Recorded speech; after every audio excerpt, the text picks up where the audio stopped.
believe that this is the first generation that the family can speak with more of a neutral authority than would have been the case up as far as this.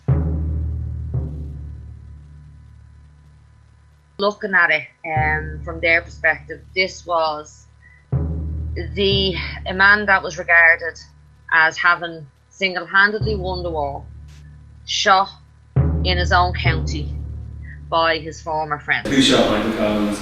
Pete Carney thought he did, Sean Galvin said that he did, Sidney Niels reported to said that he did, Mike Donovan said he saw the man who did, Jimmy Orman fired directly at him and said he saw the man fall, Bob Startley heard a fired shot and said he saw him fall, and Joe Murphy thought he might have. George Bernard Shaw had given a press interview on the 19th of August. Ireland is obviously on the point of losing its temper savagely.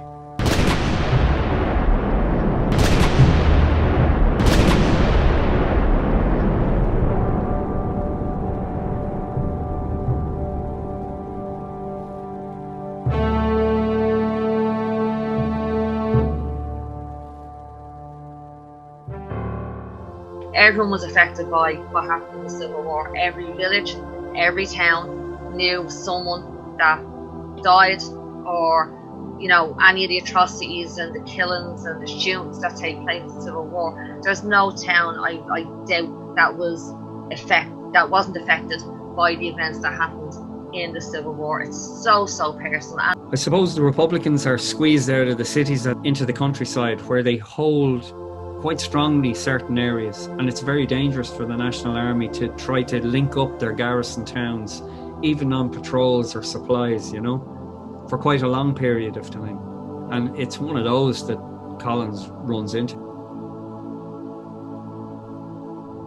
So very often conspiracy theories have a life of their own, and those who believe in them, there's nothing that can be said to dissuade them. All conspiracy theories, by definition, one cannot disprove this. If one could, there wouldn't be a theory. One of the things as a documentary maker, and especially when you're doing history, is you want to tell facts as accurately as you can. One of the problems doing this is when something is completely overloaded with conspiracy. No matter how you make a film, you'll have detractors who will argue something else, will argue a different version of history. All we can do, unless we actually exhume the body, is throw out different versions of this history in terms of the evidence. We certainly hope not to discredit anybody by doing the film, but we do hope to shine a more accurate light on the surroundings of Béal na Bláth. My name is Anya Broy, and my father is Ned Broy. Okay.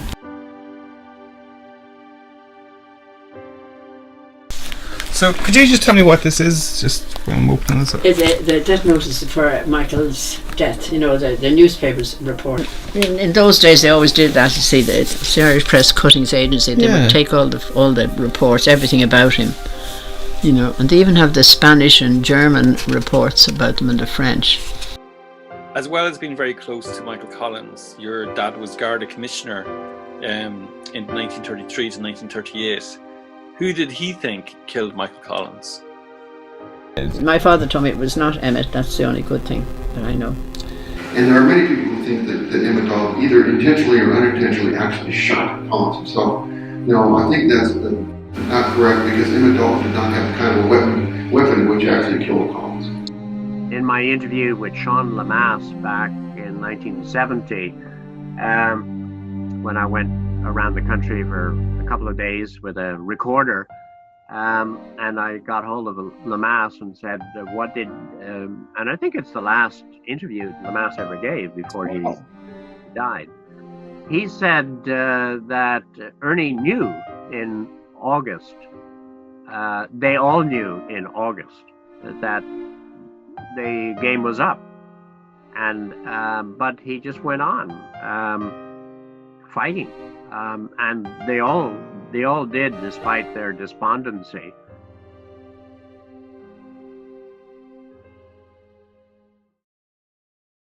And people don't recognise this today, but Collins fully intended to have another go. Yeah, he did. Once he won the Civil War, he was going to try and destabilise the North too and get the 6.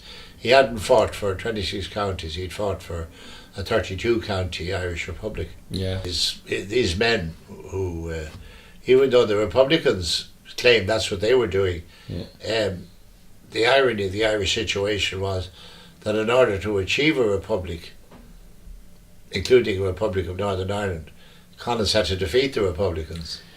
History's full of those ironies.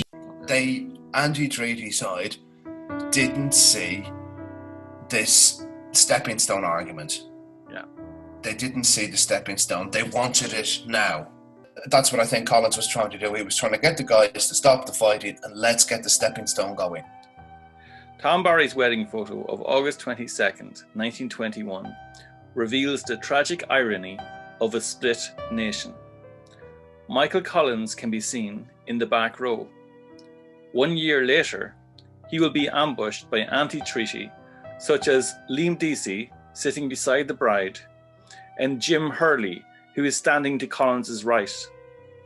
De Valera was also in Bale-na-Bláth the day of the ambush and can be seen sitting here between the bride and groom. Other victims of the split in the photo are Harry Boland, anti-treaty, Rory O'Connor, anti-treaty, and Sean Hales, pro-treaty. Exactly 1 year later, Michael Collins would be dead. The summer of 1922, the Civil War was figured out. It was practically done. And then down to Fenit and Kerry, 1st of August, they come in by boat into Fenit and then drive the Republicans out into the rural parts.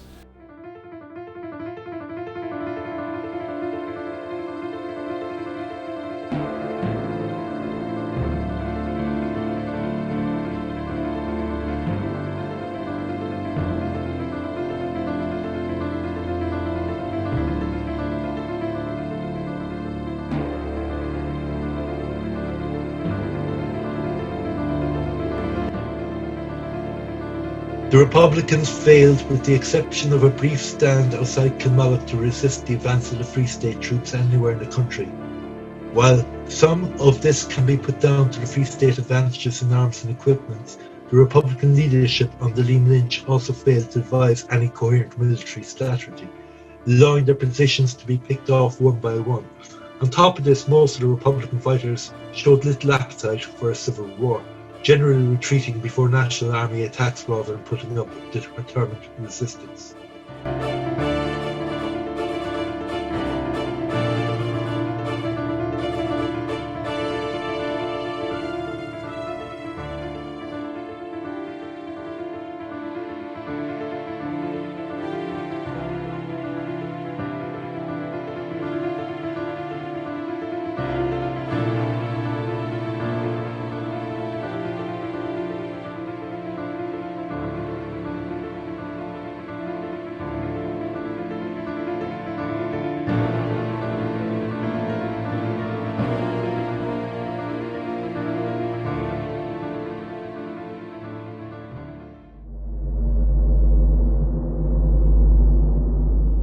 Down there for several reasons. Number one, he was trying to make a deal with the anti-treaty forces. But he went down there because he thought in his own county, as he said, they will talk to me, and he thought he could get a deal that nobody else could get.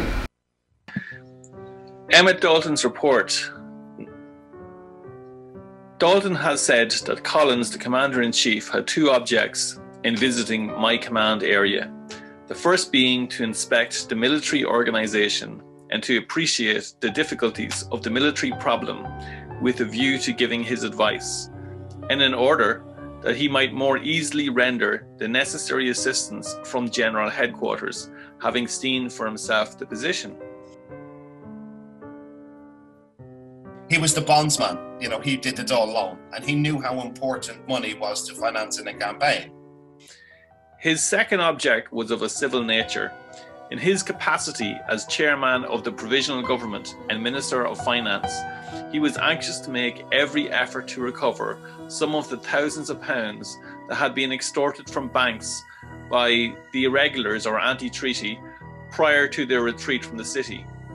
He was tracing the funds to find out where the money was so he could bring the Civil War to a swift conclusion as soon as possible. During July, the IRA collected $120,000 in customs revenue and had hidden this money in the accounts of sympathisers. The stolen money was excise duties belonging to the Customs and Excise Department, and it amounted to £120,000. They obtained the money by capturing the official collector, retaining him, and under threat of force, making him sign the cheques that, of course, the bank honoured and paid. Collins had the bank directors identify the suspicious accounts. Then he concluded that 3 first-class men will be necessary to conduct a forensic investigation of the banks and the Customs and Excise in Cork. He told Cosgrave to consider 3 people, but don't announce anything until he returned. Upon his arrival in Cork City at 8:30 p.m. on Sunday the 20th of August, General Collins complimented my officers and I upon the success of our expedition. Collins was not merely on a tour of duty, but was trying to conclude a peace and establish post-Civil War conditions of governance. Collins was visiting down south. There was an element of he wanted to go home for a while as well, because when he was down there, he visited Mary twice and he visited Johnny once, right? He then arranged a meal with his relatives, his sister Mary Collins Powell and her family, and other friends in the city. On Sunday, 20th of August in the evening, Collins met his sister, Mary Collins Powell, and her son, Sean. My great-grandmother was Michael Collins's sister. Her son, Sean, was a quartermaster sergeant in the War of Independence. Now, when they first met on the Sunday, yes, it was the Imperial Hotel, and she brought my granddad Sean. Yeah, he was 17. Now, Sean he went on to become Chief of Staff of the Irish Army. He wanted to go with him, and he was told no. Now, Mary noticed how ill he was, and described it as a heavy cold. And she put her hand on his forehead and said that if she felt he had a temperature, and did ask him, did he actually have pleurisy, and why was he sweating? how physically ill he was. I mean, if you look at the Hanny Collins letters, she documents in his last few months he was deeply unhappy with the Civil War. Deeply.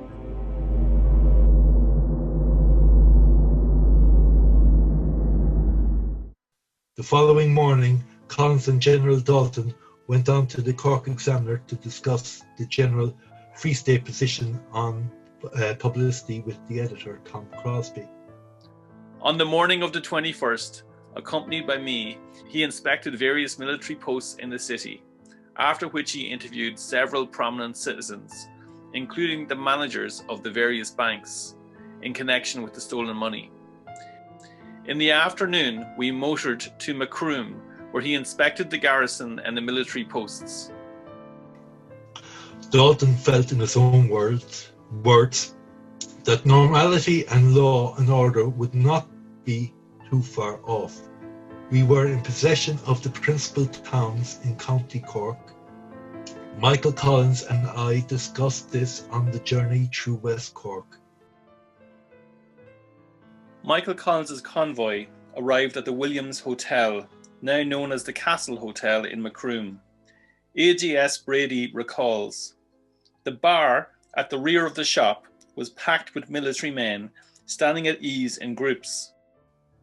I see Collins as he was that afternoon, an impressive, stalwart figure, restless with dynamic energy. He had taken his military cap off. His expression in repose had a set look of determination and a shadow of underlying ruthlessness. Then, owing to the fact that the escort armoured car was not running satisfactorily, we found it necessary to return to Cork. He spent 2 hours in interviewing his friends in the city. Later on the same night, a member of the neutral IRA, believed to be Sean Hegarty, arrived at the Imperial Hotel to speak with Collins. They had a long talk, after which Michael Collins promised news to him, and then started a wrestling match with him. Before retiring, he arranged to devote the entire following day to a tour of inspection of the command area as far as Bantry. The unofficial version is that he was trying to reach a settlement with the other side. There were heavy anti-treaty activity in Cork, and there were a lot of neutral officers who were trying to bring the sides together. Michael Collins was enmeshed in a complicated web of peace feelers before the events in Bale-na-Blah.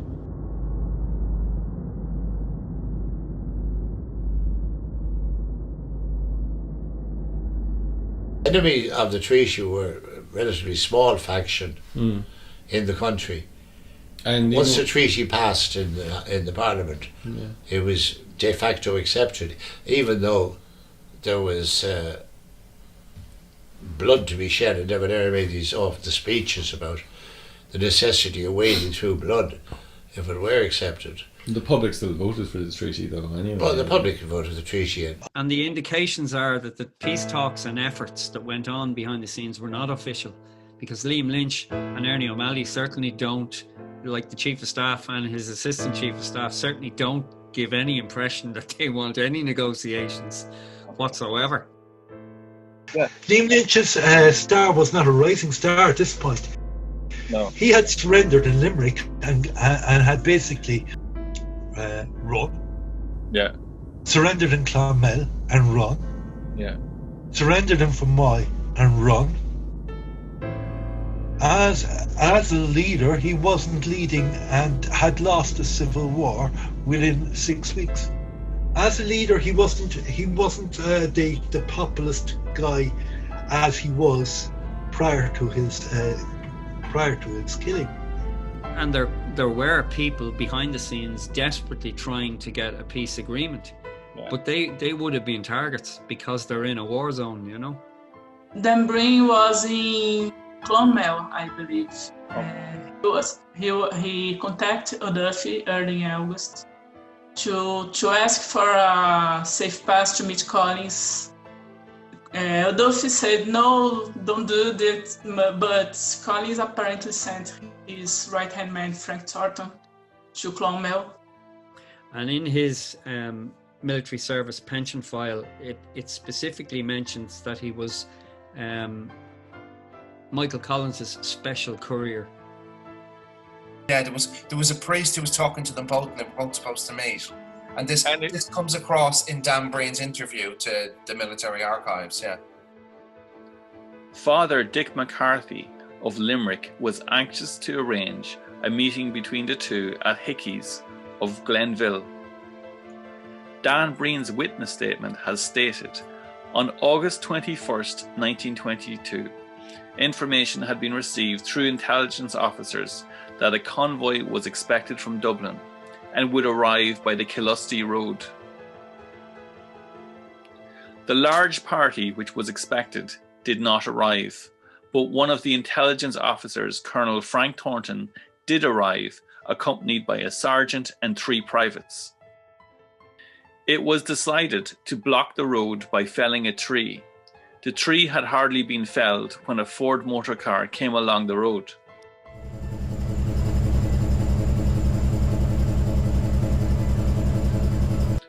Only a few of the column were in position when the car, containing 5 Free State soldiers, came along.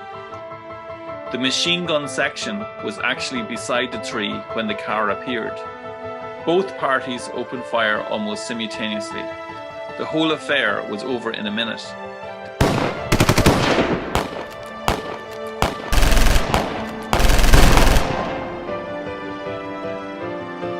The driver and another soldier were mortally wounded, being literally riddled with bullets, and their legs were actually reduced to pulp, owing to the close range at which they were shot and the concentrated nature of the fire.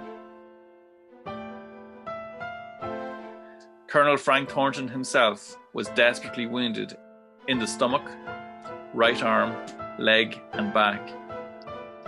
Interestingly, Dan Breen doesn't mention the attack on Collins at Bailnablaw, which happened on the 22nd of August. He was shot just out northeast of Clonmel town, just outside the town, and on his way back, I think. He was very badly wounded. I mean, he got 2 bullets in the pelvis, and he had other fragments in the leg and the arm. What we know is that there was a general order to challenge every Free State convoy passing through anti-treaty areas. Michael Collins was in no rush for peace talks, but was willing to keep his lines of communications open. Ernest Blythe has said the onus was on the anti-treatyites to stop.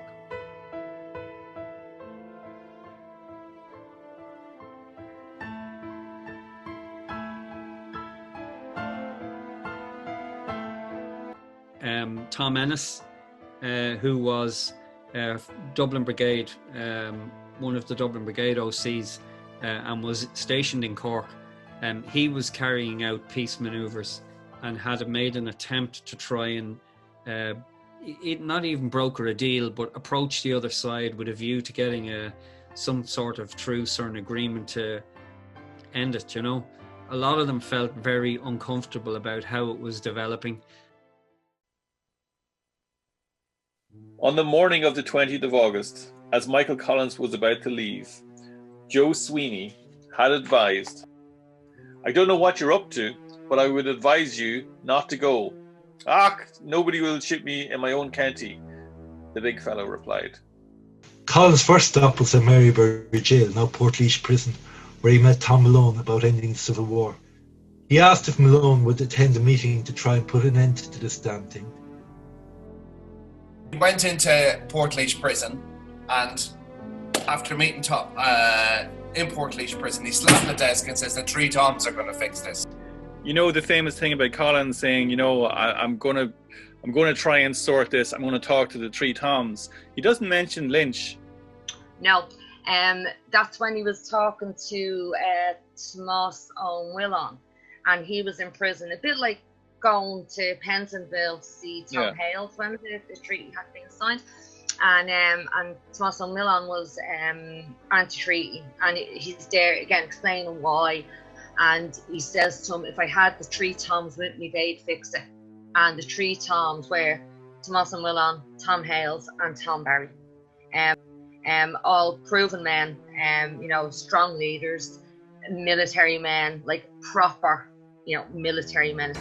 And you made actually a very good point in the talk last night, that when he was shot in August 22, if he wasn't shot, the Civil War probably would have ended in October. Yeah. At Limerick's barracks, the officer commanding of the Southern Command, General Ona Duffy, met Collins and discussed its belief that the Civil War could soon be over, and understood that Collins wanted to avoid any rancour. Collins entered in correspondence with Liam Lynch. Collins would know that Lynch would not be in a position at this stage to enter talks. The treaty side they viewed themselves as the army. The pro-treaty side viewed themselves as the legitimate democratic mandated national government, as it would be seen as a form of conditional surrender and could compromise or split his forces. In response to peace feelers, August 4th, Lynch wrote to Collins. Lynch had written, "When the provisional government ceased their attack on us, defensive action on our part can cease."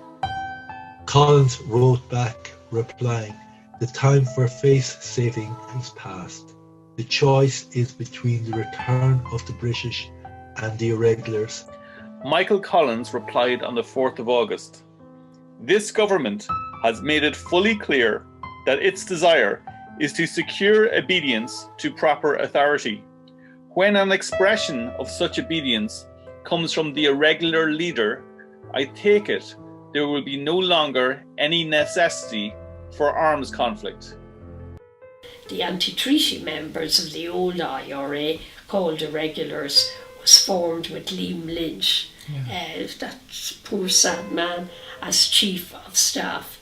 But kind of a Ulysses in ways, wasn't he, Liam Lynch, you know? Absolutely. In what sense do you mean, though? Like, well, he was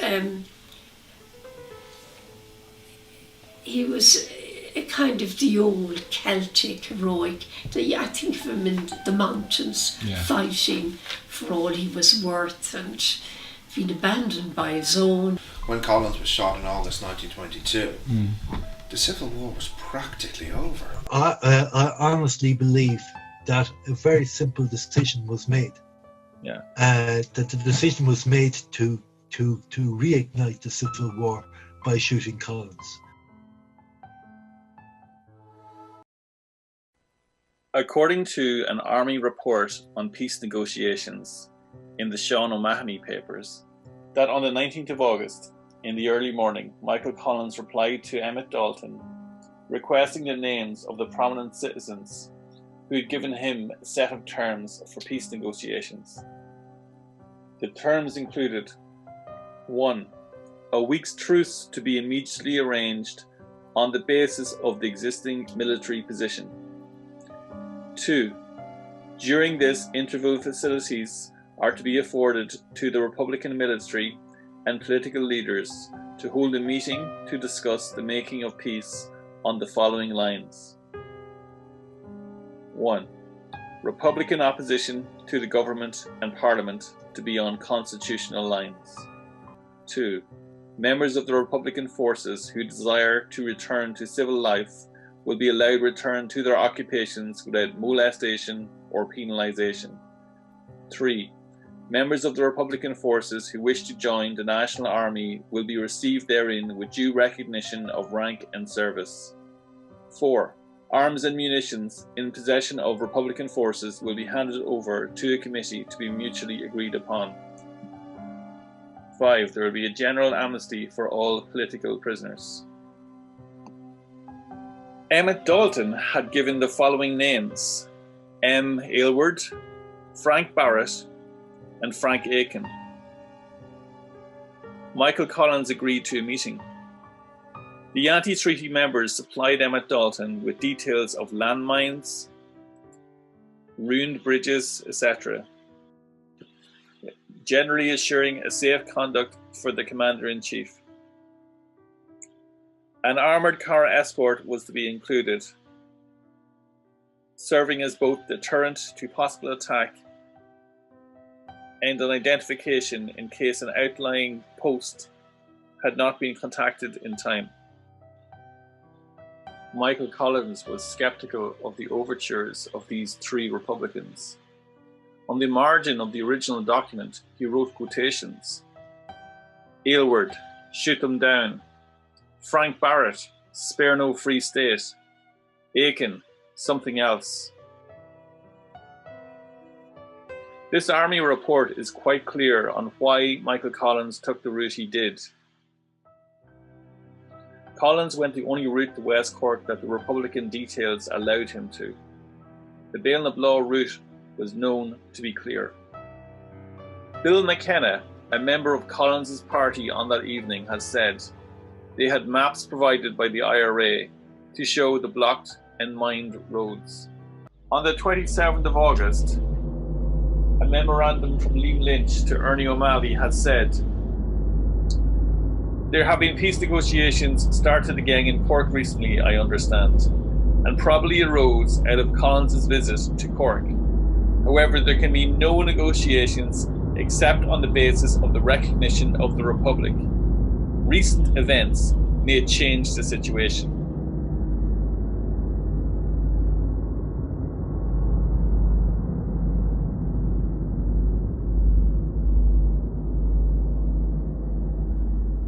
On the evening of the 19th of August, Michael Collins told Patrick Moylett, I'm going to try and bring the boys around. If not, I shall have to get rough with them. In Michael Hopkinson's Green Against Green, the Civil War book, Michael Collins' personal diary outlines his proposals for peace. Republicans must accept the people's verdict on the treaty, but could then go home without their arms, We don't ask for any surrender of their principles. We want to avoid any possible unnecessary destruction and loss of life. But if Republicans did not accept Collins' terms, further blood is on their shoulders.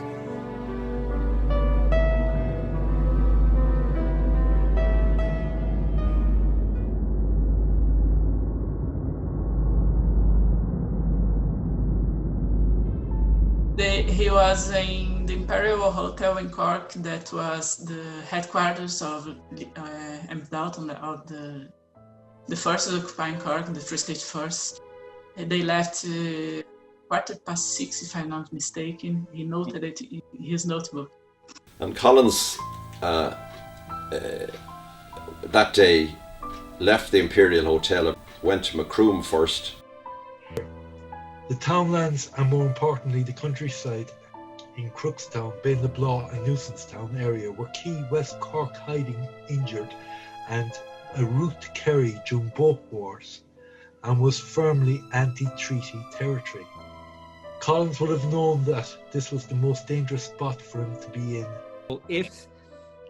If this is where the headquarters really is, this is where the Republicans who really matter and can end this thing are, then Collins has to go to them.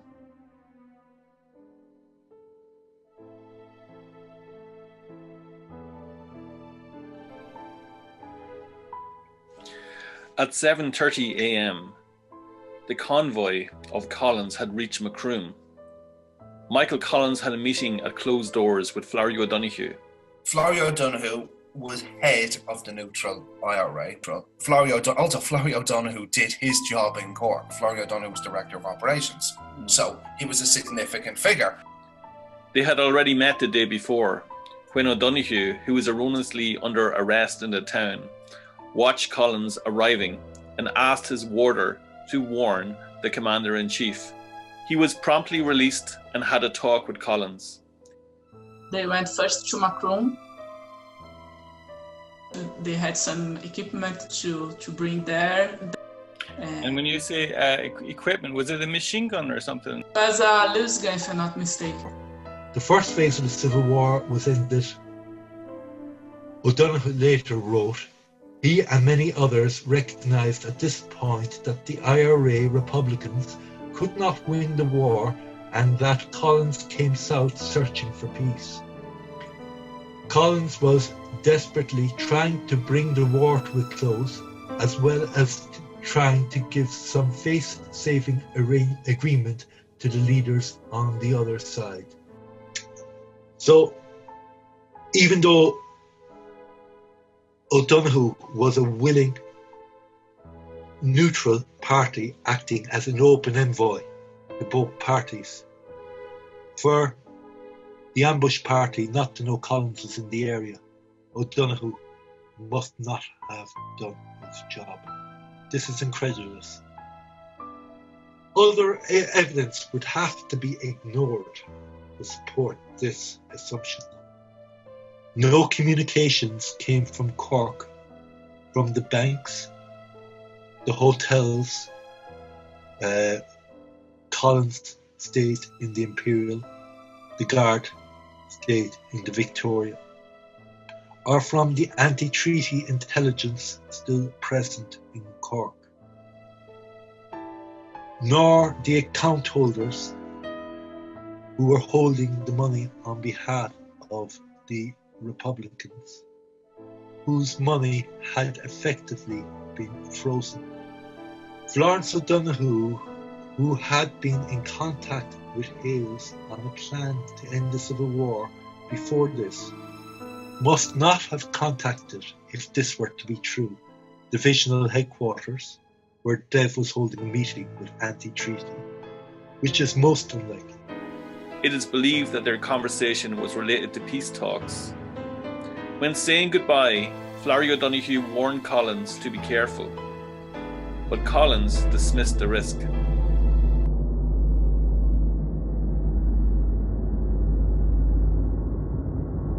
Both Tim Pat Coogan and Garda Hickey's account have suggested that Collins was expected at the house of Canon Tracy of Crookstown during his last visit. The reason being for the visit was to make contact with some intermediaries. This stop at Crookstown would explain the seemingly inexplicably circuitous Béal-na-Blá route back to Cork.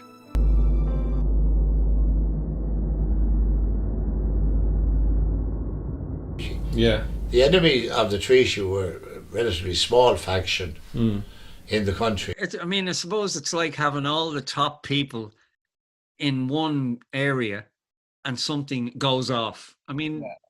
They're there for a reason.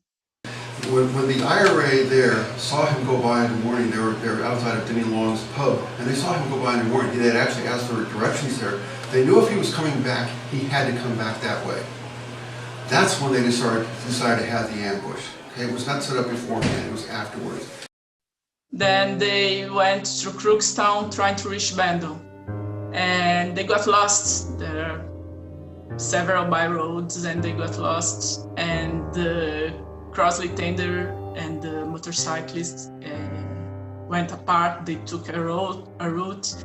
They didn't know where they were going, so the car stopped at the pub to ask directions. And that's when Collins was recognized. That was the touring car and the armored car.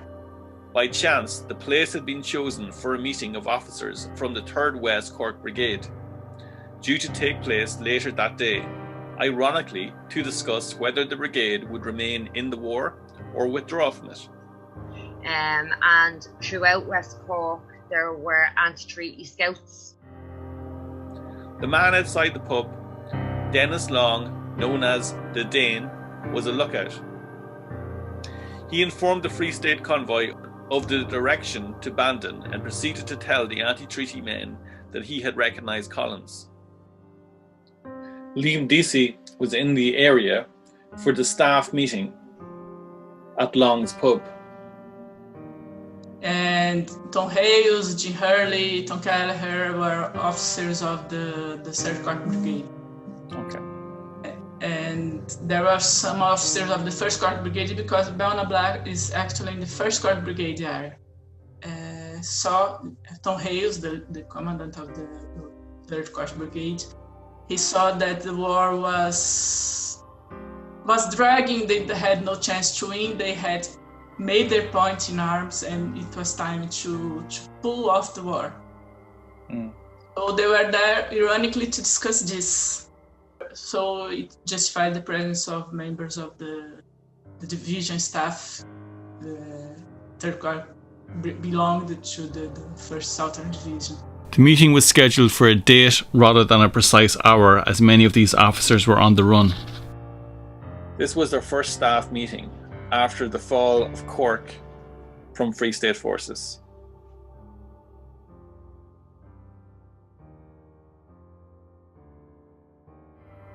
He had been warned by Liam Lynch that De Valera wanted to make peace moves, and not to give him any encouragement. De Valera's aide-de-camp, Jimmy Flynn, was interviewed. In the O'Mahony papers, he states, De Valera joined the irregular officers, who were having a conference. It was there and then that De Valera heard that they planned to ambush Collins' party when that convoy must return to Cork City using the same route. When De Valera heard this, he addressed those present and asked them not to ambush Collins, as he himself was in the area with the express purpose of meeting Collins.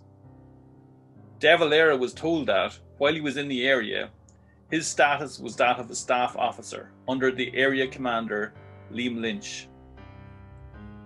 They were the active service under command of the same Liam Lynch, and they would carry through his wishes to plan the ambush. On hearing this, De Valera stormed out from the meeting in a rage, collected his belongings, and accompanied by his aide-de-camp Flynn, left the area, apparently having abandoned any hope of meeting Collins in Cork. The order, I'd imagine it was Lynch, because, and again, like he was the man that was the overall, leader of the anti-treaty IRA. And you're right there in saying about De Valera wanting to, pursue the possibility of ending this in some way. I don't think De Valera really believed that this could happen, even though he made the speech, you know, wage through Irish blood. It's a very, very stupid, a very stupid speech to make. Barter Griffith had been doing the same in March, you know.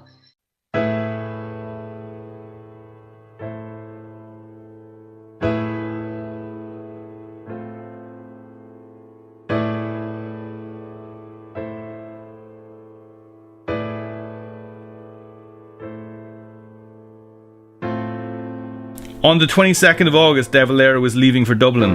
Liam Deasy accompanied him to the crossroads of the ambush site at Bailnablaw.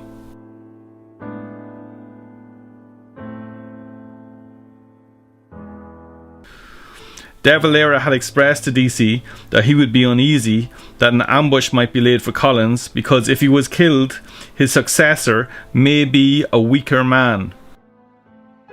Michael Collins had known the majority of anti-treaty Republicans personally. His replacement may not. According to Deasy's book, Brother Against Brother,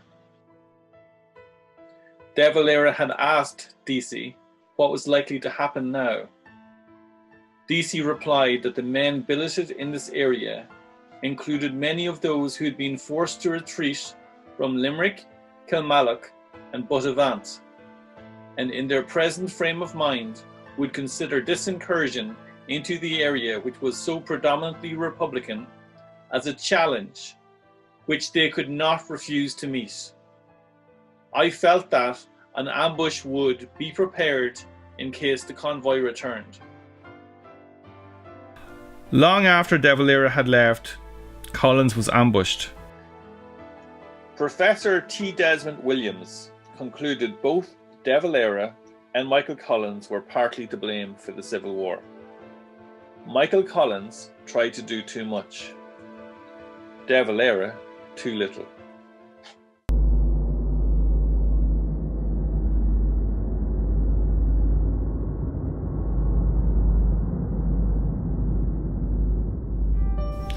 Owen O'Duffy had mistakenly seen Liam Lynch as a tool of De Valera, when in fact it was the opposite that rang true. De Valera was a tool of Liam Lynch. The anti-treaty divisional meeting headquarters was in Gurnlee, near Bailnablaw, and De Valera stayed there the night before and up to before noon on the day Collins was shot. And you have only one at that meeting that was anti-peace. So Liam Lynch's voice was the minority. Yeah. It was very much the minority voice. So how strong did De Valera speak? Yeah. It wouldn't have taken a whole pile for De Valera to unite weaker voices. Lynch was getting increasingly annoyed that De Valera wished for the fighting to be stopped. Lynch had written to Ernie O'Malley 2 weeks after Collins' death on 5th of September that De Valera was the most pessimistic and regarded our position as hopeless. He even at the time contemplated public action which could ruin us. Here, Eamon De Valera plays very little role. He's the politician as opposed to these younger people who go off and create a military coup, a junta that they wanted to have in their own. This would be the way that they would fight the treaty. The Republicans, the anti-treaty position was a true minority, and they had to develop the tactic which they had in the guerrilla war, the first war, which was let's go out and live with the people and see what we can do and fight again. And, you know, they found out later on that there was not great support. But that didn't stop the leaders going ahead with their position. Once that first shell went into the forecourts, that's the sense that I think in Lynch's mind.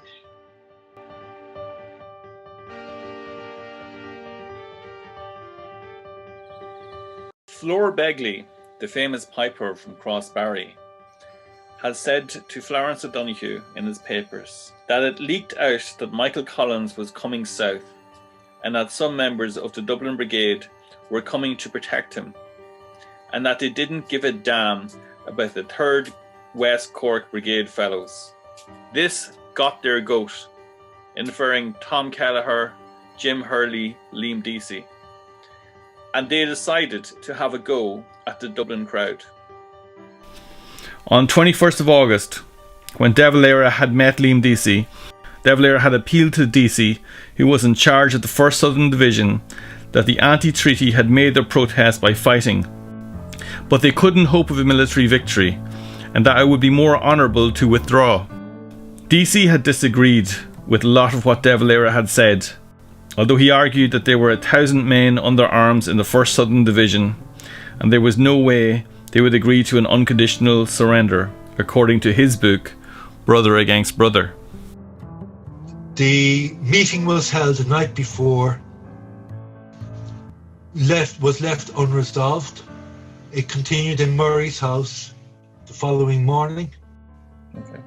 And Lynch outlined his position that an attack on Collins would generate a resparking of intent by anti-treaty forces and reignite, remembering that an awful lot of the anti-treaty forces were back home. That reignition would meant a dramatic event. Yeah. And the dramatic event would be the assassination of Collins. Following that meeting, he left, De Valera left, and Liam Deasy retired with Crofts to Grand Marais, to divisional headquarters. De Valera was very conscious of the fact that the IRA were beginning to be seen as bandits. When he visited MP William O'Brien on the 12th of August, O'Brien had raised the question of the destruction by the Republicans of the railway viaduct over the Blackwater at Mallow. He had said a few people in the area were against the anti-treatyites until it was blown up. You know, the people thinking, why are they doing that to us? It's our own that's doing that to us. Our livelihoods are being so affected by it. So really, crucially, you need to win the hearts and minds of the people in the Civil War, and the way to do that is to not blow up the means to their livelihood. So if you look at it from Lynch's point of view, an enemy commander, Lynch is the commandant of the anti-treaty IRA, and coming into his territory is the leader of the pro-treaty, the National Army. So it's like two giants in one place. Yeah. And the way Lynch probably saw it was, one of us is going to leave here, and our one of us is going to be alive. It's going to be me.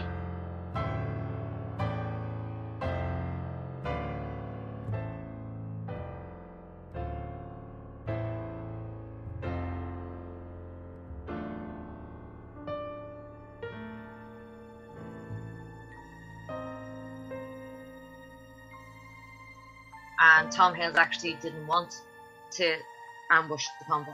He really didn't want to do it. But after discussing it and so on, it was decided, look, they are the enemy. They're coming into our territory. We can't let it happen. Can't go, unmolested. There's going to be an ambush, and Tom was put in charge of planning it. Didn't want to do it at all, because if you'd imagine, this was a man who was his friend. He was on opposite sides in the Civil War to his brother, and despite that fact, there was never any animosity between Tom and Sean. I understand why he'd be reluctant, because this is a man who, was very close to his family, had, promoted him through the ranks, was a very dear friend. So, why would he want to be the man that was in charge of a party that was going to kill him? But he was a commanding officer, he was a leader. You follow orders. If you're the man who's chosen to do it, what is the other option? You do it or you don't, and then what's the outcome if you don't? And he was then the one that was delegating the positions of where, the immediate group should be. It was decided that they would pull the horse cart. And they lined up the ambush and took a cart full of empty bottles, beer bottles, and lined it across the road and had a mine under it. So the plan was that that's there, it slows the convoy down, there's a mine that will go off. Tactics that were used, very well by Tom Barry and so on, in the War of Independence. And that was the plan. Then he'd open up. An 84-year-old Tom Foley told Father Patrick Tuhig in the dark secret of Bailnablaw that he saw Liam Deasy drawing the battle lines and establishing the field of fire. Foley also had helped Deasy set up a Lewis machine gun on a rock overlooking the road. Tuhig has noted that Liam Deasy astutely omitted details of the arrangement in his book Brother Against Brother.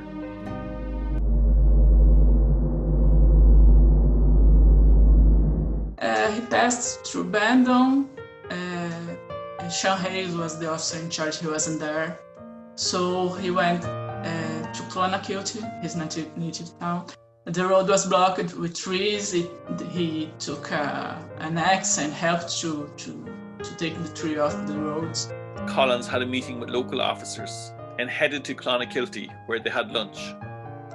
And then they went to Roscarbery, Skibbereen, and they were expecting to go to Bantry and return to the Kilmichael Road to Macroom.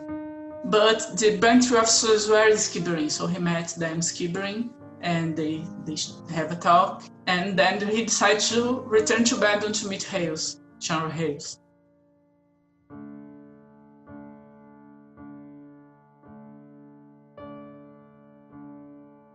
While Michael Collins was meeting Free State troops, the ambushers on the anti-treaty side were busy finalising their plans to attack Collins's convoy. They decided, according to Hales, on a divisional order, according to Deasy, due to a general order to engage any Free State forces to prepare an ambush in the case that Collins would return for the same route. Another person who arrived later during the day after the decision was Tig O'Sullivan, who was quartermaster of the 3rd Cork Brigade. He was a brother of the Free State Adjutant General Gearóid O'Sullivan and a second cousin of Michael Collins. Now he was on the other side. The ambush was set about noon, a mile from the Bailnablaw Cross, on the road to Bandon, where a small road, a boreen, parts from the road on the west over a small bridge, Carroll's Bridge, and runs parallel to it for some 750 metres, up to another road heading west, a Halarick Bridge.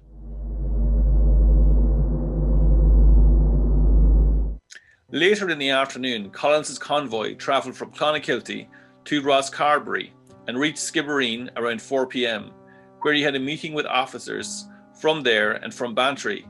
Since he had already met the officers from Bantry, they had decided to go back to Bandon instead of taking the Kilmichael Road to Macroom.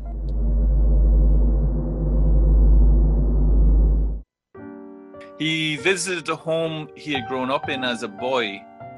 There, he said to Dalton, "There is where I was born. That was my home." He doesn't go to Woodfield, which is 200 yards behind the pub, but is another narrow road that the convoy couldn't get into. So he pulls up at the Four Alls pub,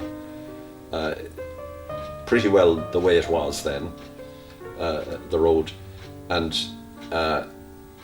he goes in. One of the O'Brien's relation living in the house just beside the granite medallion monument is asked to go down for Johnny.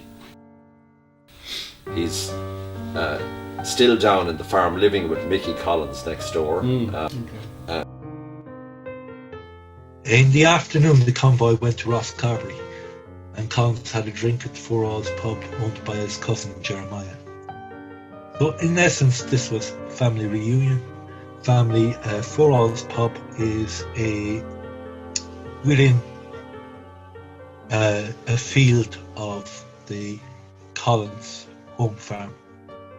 At the Four Alls pub, Johnny comes up to talk to him. They have a pint of Rassler together, or maybe two, who knows. It could have affected his his actions at Bain LeBlanc, if he 2 or 3, because he jumped up while still under fire, maybe he shouldn't have, and he chats to Johnny and the other relatives who the O'Briens around the place. Collins declared, "I'm going to settle this thing. I'm going to put an end to this bloody war." There was no sign that he was open to compromise. Clearly, any hope he had of settling the civil war would not be done at the expense of the treaty. He was talking at this point to his brother Johnny. Collins told his brother Johnny that he would go further with the British government once there would be peace here. His principal aim was to end the civil war, he said. "The British have given up their claim on us. When we begin to work together, we can help those in the northeast." Chats to Johnny and the other relatives who the O'Briens around the place, and any of the other neighbours, with this big convoy and armoured car and so on, and then takes off up the road.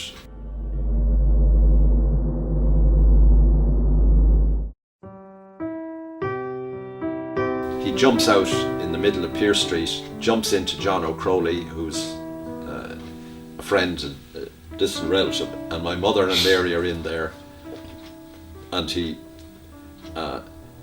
sweeps my mother up and says, "Kitty," and she says, "I'm too old to be kissed." And he's like, "Oh, you're not.